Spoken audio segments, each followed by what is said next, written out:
Our next presenter is an artist and associate professor of mathematics at Southwestern University. Fumiko Futamura specializes in the intersection between mathematics and previously served as a science advisor to NPR's Studio 360. Today, her research focuses on projective geometry, exploring the power of mathematics as an artistic medium to bring deeper insight into how we see the world.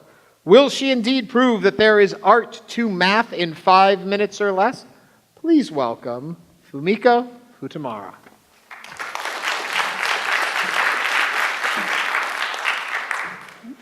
Well, I'm a math professor, but I've always been an artist.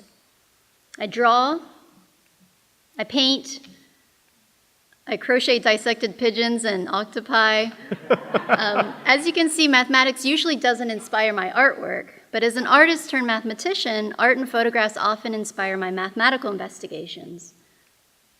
So this is a drawing of my old neighborhood. If I wanted to draw these sidewalk tiles going off into the distance more accurately in perspective, how would I do that? Or in this drawing of the streets of London, if I wanted to more accurately draw the sides of these buildings in perspective, how would I do that? Well, this has been known since the early Renaissance, but it was revolutionary when it was discovered. These are from the 1804 translation of the 1435 text Della Pittura by Leon Battista Alberti. These images come from one page. If we look at that page, we see at the bottom another image that's really interesting. So it has a circle drawn undistorted on the front face of the cube and a circle drawn on the top face of the cube in perspective. Here are more examples of the same idea. So one by an artist turned mathematician, Pier della Francesca, of a hexagon, and one of a square and a rectangle inspired by the work of artist turned mathematician Brooke Taylor. Some of you all may know Brooke Taylor as the same Taylor as the Taylor series from calculus. Notice you can see, think of these figures in the front as being able to hinge up to the figures on top. These start with an undistorted figure on the front face and projects to a distorted figure in perspective on top, but can you start with a random quadrilateral and project that to an undistorted square? So together with colleagues Annalisa Cornell and Mark Franz, we came up with this construction.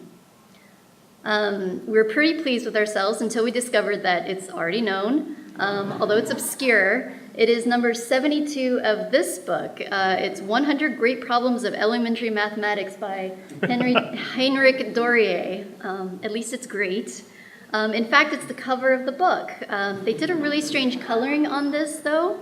It makes much more sense if we use this coloring instead and actually turn it upside down. Then you can see what it was before, what we saw before, only mapping from a quadrilateral to a square. So this is just another reason why more artists should become mathematicians. When you think about random quadrilaterals mapping to squares, maybe your mind starts to wander towards weirder shapes like bow ties.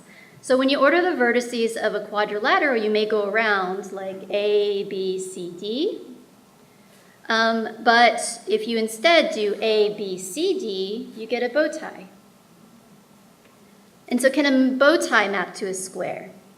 Well, it turns out yes. It's just that the exterior, not the interior of the bow tie, is mapping to the interior of the square.